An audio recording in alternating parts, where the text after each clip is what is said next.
Welcome to the Medical Device Made Easy podcast. Here is Munir Al-Azouzi from easymedicaldevice.com. And today we will talk about notified bodies. We talked a lot about notified bodies before. I was telling that it's difficult to have notified bodies, to find notified bodies, and we are celebrating each new notified bodies that get accredited under EUMDR or IVDR. And today I wanted to have a discussion with the notified body to discuss what is making everything, if I can say, difficult regarding the EUMDR or IVDR, and how we can, if I can say, move forward through this situation.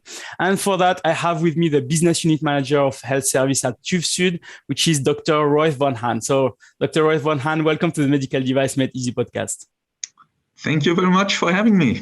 You're welcome. So thank you for coming and answering, coming to answer my question. And I really appreciate that, because mainly we have really to explain to the audience, to the people, what's the current situation with notified bodies. We discussed on a previous episode with another notified body, which is NSAI, about also the situation when there was this pandemic. And now we want to see, if I can say, what's the situation actually, where we are going on that. So, but before that, maybe can you make a small introduction of yourself, and then we can go through the different topics? Yes, of course. As you said, my name is Royth von Hahn. I'm the business unit manager of the medical and health services with TÜV Süd. That includes all services we offer from around medical device manufacturing. That is the auditing and certification part, which we already started to discuss here with the notified body work, but also ISO certification, as well as testing. We have a quite wide testing portfolio that we offer for medical device manufacturers. And I'm the business unit manager. That means that's the global bracket, if you want, that includes all these services in all the subsidiaries of TÜV Süd that we have around the world.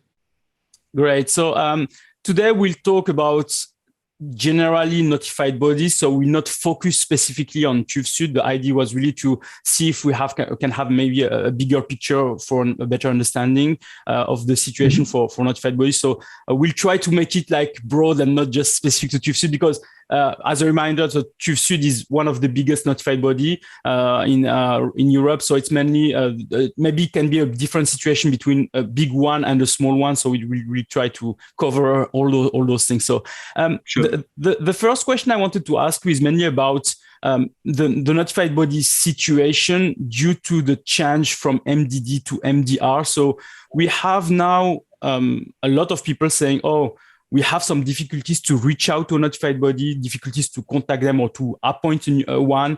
Even if we are already a customer, it can be difficult sometimes. If we are not a customer at all, it can be really a big challenge. So do we have kind of an explanation of why this change, if I can say, is really difficult? Yes. There are multiple challenges with the introduction of MDR for the notified bodies. Obviously, there is still not enough notified body resource in the market. And the existing notified bodies do everything they can to hire as many people as they can. But we also need more notified bodies being designated in the process, because it's easier to designate a whole organization and bring that resource to the market than just hire and integrate and train people. That takes some time.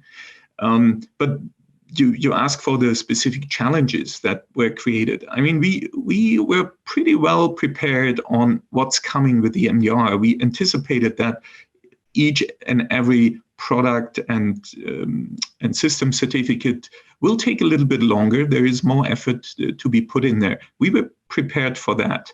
But then there were a couple of other things that increased the demand on notified body resource in general. That is the broader scope of the MDR, including drug device combinations now, some changes in classification, especially in the software area and the implantables area, and then also additional aspects to cover the economic operators like the importer and distributor, and of course the devices that don't have any medical purpose per se.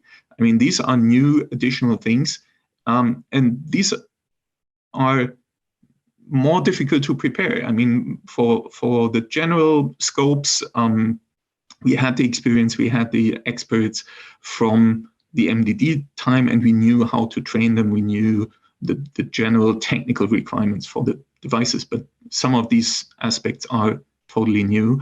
And then, of course, the pandemic kicked in, and that slowed a lot of things down. To mention two things. One is the designation of notified bodies. So the resource, the available resource is definitely not there where everybody in the market anticipated it to be. And second is that the initial certification under the MDR is considered to be really a new certification from scratch. That means you have to go on site with the manufacturer. And obviously, for obvious reasons, that wasn't possible in the pandemic. So the whole process of initial certification slowed down, and that creates additional backlog. So we are desperately looking for more resources. And as you said, not only with us or the already designated notified bodies, but for all, because we need more to cover the whole market. It's the country-specific reach the different notified bodies have. Not everybody is serving every country, not everybody is serving every scope, and probably not every market segment. So that's why we definitely need more resources within each of the notified bodies, but we also still need more notified bodies. Yeah, so we had also the discussion, I mean, with previous episodes about notified bodies, to say, should we have one notified body with more resources or more notified body with less resources? I mean, there was also a discussion, should we have notified bodies that are more on certain niche markets, like one that is specialized on software and others specialized on hardware things, etc. So there are also a lot of this question to say, how can we cover all the market, all the manufacturer? Is it better to have one big one or a lot of small ones for specific things? So do you have maybe an opinion on that? Yeah, so that really depends on the manufacturer. I think if a manufacturer has a broad portfolio of products, it's a good thing to have a large notified body that can cover really the majority or even all of the product portfolio. Otherwise, it's difficult to align with the different notified bodies. I mean, if you have a lot of products and you have to have like 3-4 initial audits and then surveillance audits, and you need to entertain all of that, that's a challenge. So for those manufacturers with a large portfolio, definitely a big organization covering the whole scope is beneficial. For small, mid-sized companies with a more niche or narrow portfolio, a specialized notified body could be a good choice. Yeah, so I think we need both. It's not one or the other. Yeah, I think it's great, and we see that when we are looking at the Nando database, there are some notified bodies that are really having a small scope, if I can say, on their portfolio, which makes them, if I can say, a niche for this for certain markets. When we discuss about resources, so as you've said, we have already some notified bodies that had already resources before due to MDD. They have to be trained, if I can say, to MDR. When we have resources that are entering for the first time this notified body world, do you know in average how much time they need to be trained, like from arriving to notified body to be able to do an audit? Yeah, so typically before the pandemic kicked in, that took roughly between 6 months and a year. At least with us. I mean, it depends on the experience of the person. And then we customize a training program, and the notified body work can only be done by people who are experienced in the industry. They need specific product-specific and scope-specific work experience in manufacturing or design or so on.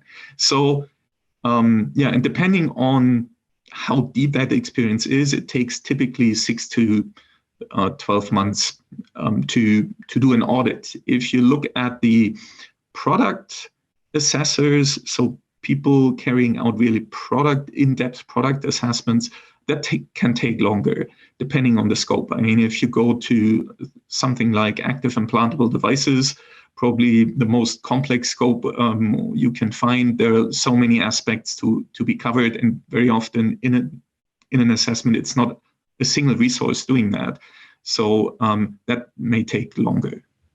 So yeah, I think it's why also even if we are starting, as we said, we have a broad scope now. If we are starting to train people on this, for example, software, it will take maybe 1 year from the time they enter. So it's why there are maybe some difficulties at the end for that. But yeah, I hope we still encourage people to enter notified bodies to get, if I can say, trained to be an auditor for that, because yeah, I think it's really something that is interesting for them. We talked about COVID. So because of this pandemic, as you've said, there was maybe some late in some certain certification. We had the MDCG guidance that said you can do some remote audits, but not for the first certification. So there was a lot of changes or things that were not helping, if I can say, notified bodies to make a first certification of a notified body. So where of a manufacturer. So where are we now on this? So are the restrictions all over, or can you still audit people, or you are doing that remotely? So what is, if I can say, the situation now?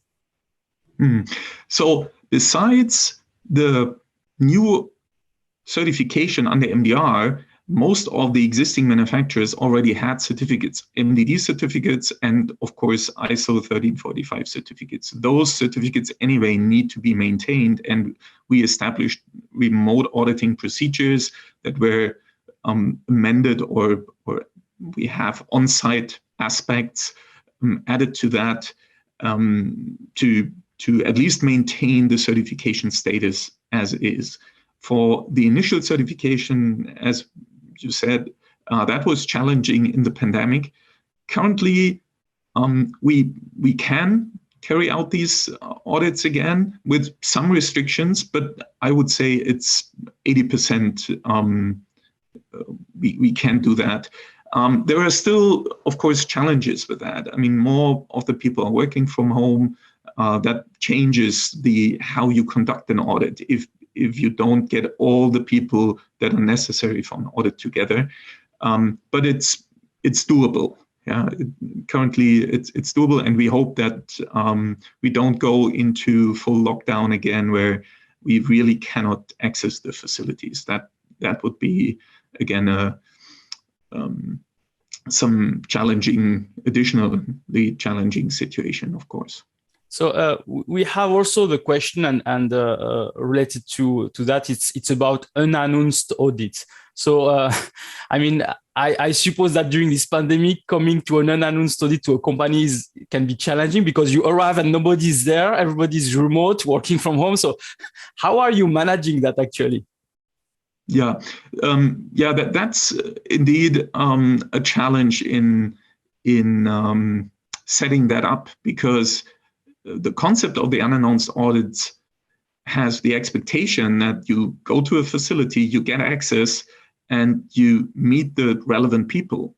Now, during the pandemic, and even now, that's not so clear. First, it's not clear if you get access at all. And second, you don't know if the people you need for performing that audit, for looking at the aspects you are supposed to look at, if these people are really there. I mean, so many people are now working from home, and if you look at a country like the US, it's not like you call someone and you wait a half an hour, and no, they might be some flight hours away. Yeah, I mean, it's not like okay, then we do it in the afternoon or so. Yeah. So that's a real challenge, and currently to perform these unannounced audits, we need to anticipate: is the company really ready to receive our audit team, and can we conduct it? So that is definitely slowing down. Yeah, I imagine that even making this investigation to see if they are ready. I mean, how can you do that without telling them that you are coming? It's more about this situation. But I can understand that. I mean, we hope that it will be getting better. But yeah, I can suppose that even remote audit, unannounced remote audit, is not really something that you can do because you have to see the products, you have to see the facility and everything. So it's really a challenge here.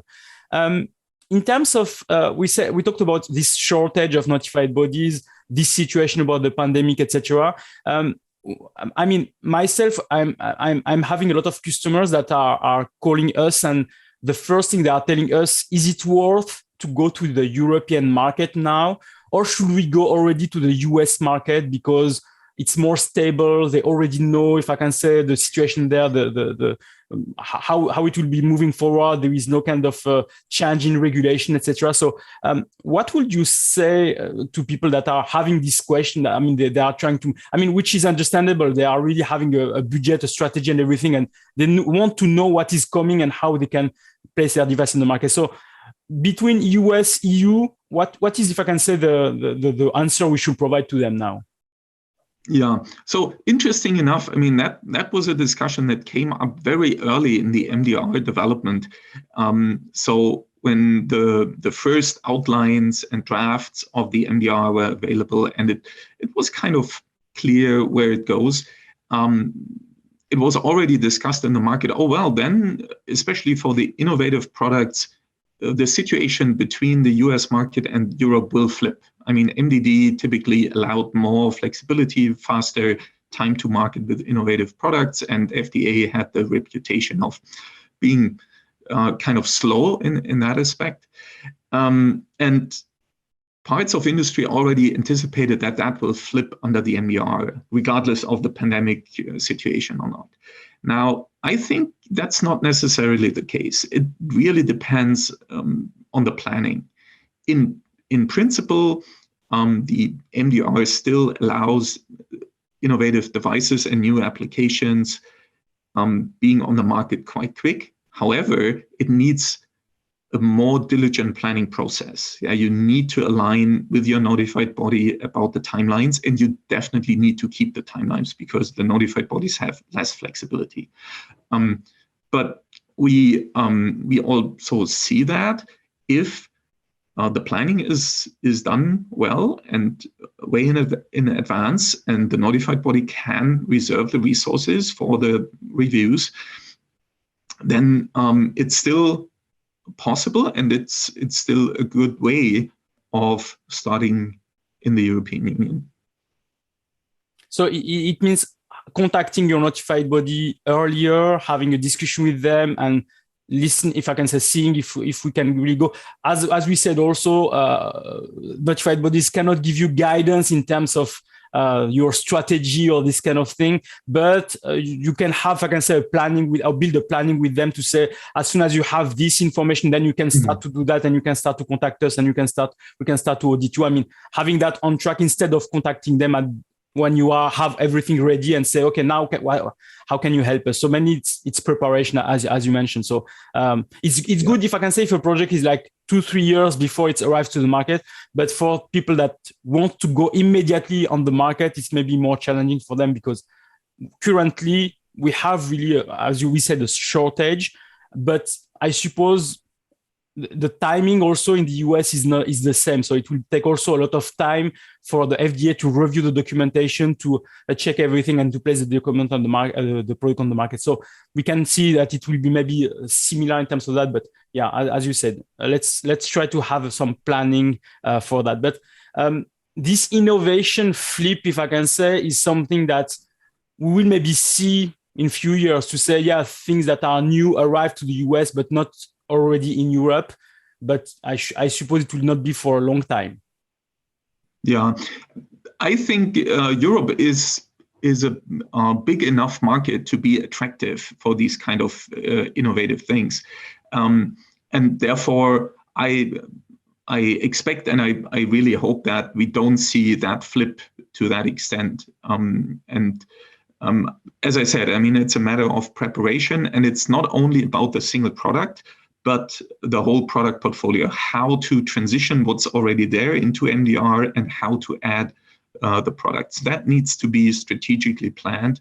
And then if the respective notified body can prepare the resources for such a transition or initial certification, then it's not really a problem. Yeah.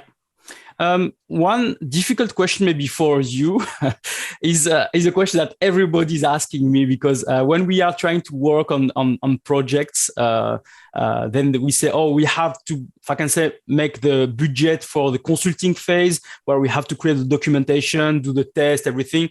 And then there is the budget for notified bodies. So how much I should budget for my notified bodies? And the answer we have actually is, I don't know. Because mainly we had some experience under MDD, so we knew about the prices approximately, etc. Now it's more difficult for us as consultants to say it will be approximately this budget or that budget without talking directly to the notified body. So can you help us in that case? How can we talk about budget with notified bodies when we are starting, if I can say, to move to this EU MDR? Yeah, I think it depends a little bit on the products we are talking about. If these are products that are established in the market and where the scopes or the risk category didn't change too much to the MDD part, well, then you can probably add like 30% as a rule of thumb, I would say, for your budgeting. But the devil is in the details. Because also the notified body only knows after the application all the details that needs to be considered. Yeah. So for products that change their risk rating or classification and where additional requirements apply, like the cybersecurity things or other aspects that are specifically mentioned under MDR, that's really a challenge because we don't have the experience to give ballpark numbers even. Yeah, but I mean, what's very clear, a reliable quote you will only get after the application if really all the detailed aspects of the device are fleshed out and the notified body has the complete overview what to be considered. And so it's a challenge for both sides. I mean, for the manufacturers, for sure, for the notified bodies as well, to anticipate the right amount of resources being necessary for a project. And one thing that is also important to understand is that normally you cannot apply to multiple notified bodies. You have to apply to one. So you cannot get the budget, the final budget, until you really apply to it. But when you apply to this notified body and they give you the budgets, if you don't agree, can you go back and apply to another one? So how is it working on that case? Yeah, yes, of course, you can withdraw your application. But you're right. I mean, the challenge is the application is a kind of legal act that is binding the manufacturer to the notified body as long as that application is valid. So during that time, you're not allowed to apply with the same product and the same scope to another notified body. Yeah. So it is necessary that the manufacturers contact the notified bodies early, that they get an idea of what the effort is. And for many manufacturers, the budget in terms of money is one aspect. In most cases, the budget of time is even more crucial, because if you have a business plan behind it with a certain expectation on time to market, or if you have existing products in the market, you depend on these revenues coming in for the manufacturer, right? So probably in this time now and within the next 2-3 years, the timing is even more important than the pure number in euros or dollars. Yeah, I can imagine that if a manufacturer has maybe a delay between his MDD certificate and his MDR certificate, there is maybe a gap of 3, 4, 5, 6 months before he is renewing. During that time, he cannot get a revenue because he has no certification, so he cannot get some money. So it's why it's really important, as you mentioned, to have some kind of business plan, to understand that if you don't have it, you have a loss of revenue, and then it's a bigger situation for you than just thinking of the budget and having that in mind. But it's I think a lot of challenge is also for new manufacturers that were not, for example, under TÜV or under any other notified body, that arrive now to the market now today and say, I am a startup, I want to have this product on the market, I need a notified body, I don't know how this is working, so how can I go there? So do you have an advice for those ones when they are trying to go to contact a notified body? Yeah, contact the notified body very early in your process. Not because they can already give you advice. I mean, we are not allowed to do that, and there is a very strict line we draw: no advice, no consulting. But get in contact, try to understand how the system works. For a startup, I would also recommend get help from outside. I mean, there are a lot of consultants that can help. They know the process. It's not an easy one to understand regulatory requirements, and it's more than just the quality management system you need. The regulatory requirements are much more, and the expectation is higher. So get this help, and especially we mentioned business planning before, but especially for startups, budget these things. I mean, your investors need to be aware there is a significant effort to take in terms of money, but even more in terms of time, and get that aligned very soon in the process. Yeah, and then make sure reserve the resources so that when the product is ready, and startups especially depend on this time to market aspect, that the notified body of your choice is ready to review it and go through the process. And with the first product, expect some iterations in the approval or before you get your certificate, because you cannot expect to go through the process for the first time and have no rejects or no findings. So is there also an advice in terms of when to contact notified bodies, in terms of should we contact them before we have done some kind of testing or feasibility, or should we contact notified bodies after we finalize our clinical investigation or clinical evaluation, or should we contact just after we finalize the quality management system? So is there a good timing, or should we contact a notified body really early, even if we have not finished everything, just as you've said, to reserve some time, to say, let's reserve some time in 1 year or in 1 year and a half to make this audit, so that we have already a date, if I can say, for our project. So what is your advice on that? Yeah, so the certification process until you get your notified body certificate is anyway typically in different steps. So you would start with a quality management certificate. So that is where you can get your first contact point to your notified body, because the notified bodies typically also offer the 1345 certification, and you would start with that. So that's anyway a good idea to get your quality management certificate with notified body when you already know Europe is your market. And then if you have established that relationship for the quality management certification, then really early start to discuss about the products you are supposed to develop. Not because we could tell you anything about how to do it. We will not, definitely. But as you said, it's about the planning and having the resources ready.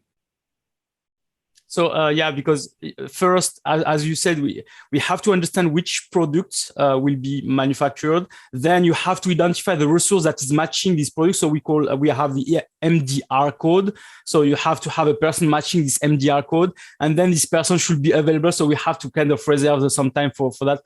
It's better to do that than to contact notified bodies when we are having everything ready. Now we say, now we have our quality management system, we have done our clinical evaluation, we have done all the documentation, technical file. Okay, now I contact notified body. So I suppose there will be a gap then, because the time you receive the application to the time you plan the audit will be really long here.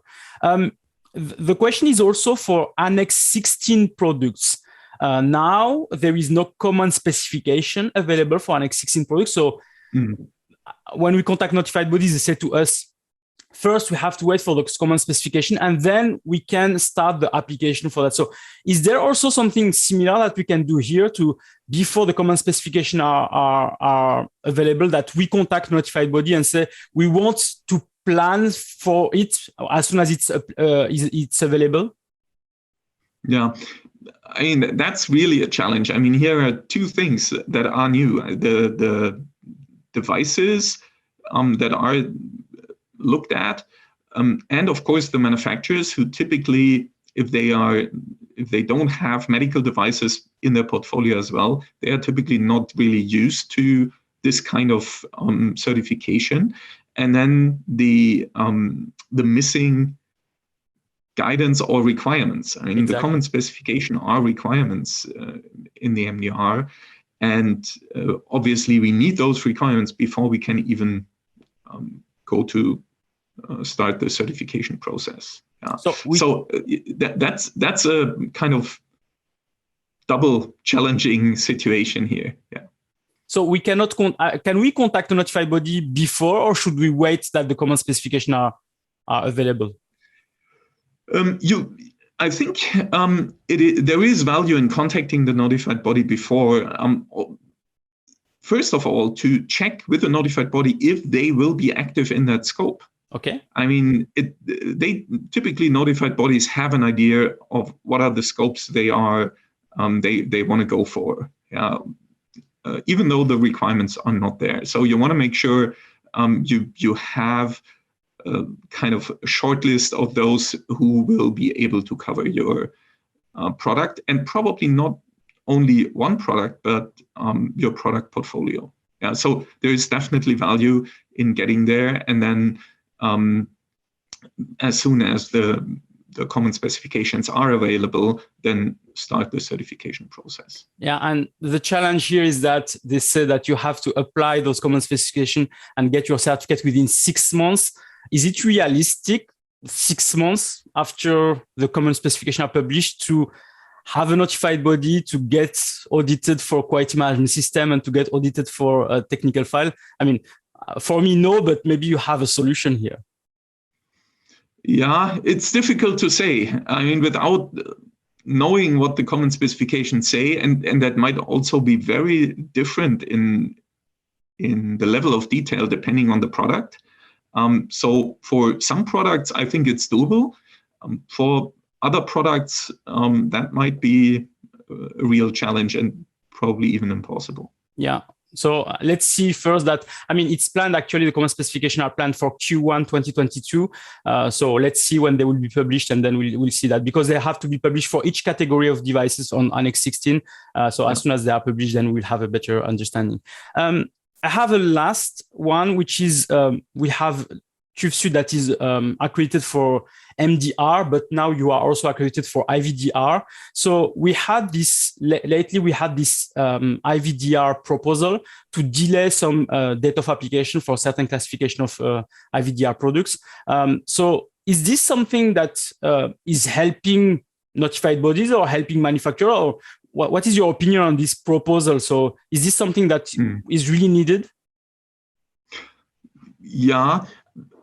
I think the category to think in is, does it help the market? I mean, we want to maintain the products being available on the market, and we want to have the new products entering the market. Yeah, so here that should be the angle that we take for looking at that. Now, yes, measures like that can help. That's for sure. And to understand, it's important to see that the situation with IVDR is different to the MDR. Yeah. In MDR, we have 80% of the market was already covered by the regulatory requirements of MDD, and it's an upgrade. It's difficult, but 80% of the manufacturers and 80% of the products under MDR have been under regulatory requirements before. That is completely different than IVDR. Yeah. IVDR is now taking products into consideration that never have been under regulatory requirements. They had to have a quality management system, but beyond that, it was a self-declared compliance with the requirements. And that is completely different for the manufacturers. So a lot of these manufacturers need to have a very steep learning curve on how to deal with regulatory requirements. And that slows down the certification process, of course. Therefore, a staggered approach on how these devices will be covered or will come under the MDR, the IVDR, can help to smoothen out this challenge we have there with the transition from IVDD to IVDR. And we had also the same challenge as for MDR at the beginning. It was the number of notified bodies. There are 6 notified bodies now. I think there were 17 under the IVDD, now 6 under the IVDR. But under IVDD, we had maybe 30% of the products that needed a notified body. Now it's more like 70 to 80% of the products that need a notified body. So here we see, if I can say, the difficulty just with those numbers. So it's mainly something that can be a problem. So we'll see, if I can say, with this staggering, if it's helping. But for now, Class A devices, which is still self-certified, they are still should be still in place by 26th of May 2022, and then the other ones will come 1 year or 2 years later, which then we'll see, if I can say, if this helps or not. But even if there is a staggering, please follow, if I can say, start your process now. As we talked about, contact your notified bodies, try to have a plan in place, because don't wait until the end to start really to discuss with your notified bodies about that. Okay, so I think we covered, I hope, all the questions that maybe people were asking about notified bodies, and really thank you for that, because it's providing really a lot of highlight, if I can say, for the audience to understand what's the situation, how they can maybe also go through all that. I just wanted to ask you, is there any last point that maybe we should mention or we should alert people about that? Yeah, so there is one topic that is an example on how we need to not only focus on the immediate problems that we have and the challenges at hand with the pandemic and with the MDR, IVDR introduction, but also to look a little bit ahead and try to anticipate what are the next topics coming to be considered within your organization. An example from the past that now materializes is, for instance, cybersecurity, something we talked about for a long time. And now we see specific requirements for the products in the expectations of the conformity assessment and so on. So one of the big next things we see coming, and medical devices are probably not the first in line here, but sooner or later they will be affected, is sustainability. And so that would also be relevant for the manufacturers and for us to understand the expectations of the market, of the manufacturers in these terms. Therefore, I would like to give that as a kind of outlook to the far horizon here. But it's definitely something we should be prepared for on the manufacturing side as well as the certifier and notified body side. Yeah, I think there are a lot of standard or not standard legislation that are also ongoing. Coming. We talked about artificial intelligence, cybersecurity, as you said. So sustainability, I think, is global. It's not really only for medical devices, but I think, at a certain point, we'll have maybe also this element on scope. I mean, we have some manufacturers that have already that on scope, and they are really applying that. We just have maybe to see that more broader and with all the other manufacturers. So we said also that TÜV Süd, so you are how to say, MDR IVDR. You are doing cybersecurity with some support, if I can say, for cybersecurity with laboratories. So we have a big portfolio of activities, as you say, also laboratories that are doing some tests, etc. Is there anything on sustainability on that? Yes, we are. I mean, that's a TÜV group-wide initiative internally to do two things in terms of sustainability. One is we need to anticipate the market needs. So what kind of certificates or assessments are needed? And some industries, especially the high volume industries and product manufacturing, are ahead of medical devices for good reasons. I mean, medical device typically doesn't scale as mobility, automotive, or consumer products. Yeah, so there is a good reason. But there we are developing services for the manufacturers. And then, of course, we also take the look inside. What can we do to go into make our own organization more sustainable? And interesting enough, one of the aspects that came up during the pandemic is the remote auditing. I mean, that immediately it's obvious that that's a very interesting topic to look at under sustainability criteria, because less travel, less sending around the people. And another aspect that might be even more important in that context is the efficient use of the experts' time. For the manufacturers, that reduces the pressure on the resources needed. And not only that has all the typical sustainability impacts, positive impacts here, it's also would reduce cost in the system. So do you think, related to remote audit, do you think this will be becoming the norm, the standard that will be happening for notified bodies in certain future or with certain rules? I hope so. The experience we made during the pandemic for remote auditing, remote assessment, remote inspections are quite positive. If it's technically set up in the right way, you can achieve a lot. But we also need to manage the expectations here. You cannot replace on-site visits. And we know that from the incidents in the market, it is essential that you look at manufacturing sites, you look at how it really looks with the manufacturer, how they work. So you cannot eliminate that on-site aspect. But there is a significant amount of work that can be done remotely for sure. No, I think it's a good option here, and I hope it will be decided, if I can say, that it will be the norm for manufacturers and for notified bodies. Okay, so really thank you for this. I think this was really helping a lot, and I suppose that if people wants to know more about TÜV, they go to tuvsud.com and then they have more information about it. And as usual, if you want to get to be a notified body auditor, don't hesitate. I think TÜV has also some open positions and notified bodies in general needs auditors, so needs you, so don't hesitate to go and contact them directly. Okay, so Dr. von Hahn, so thank you, and I hope we'll have maybe another discussion about another topic about notified bodies, but this one was really great. So thank you very much, and I wish you a nice day. Thank you very much. Bye-bye. Bye.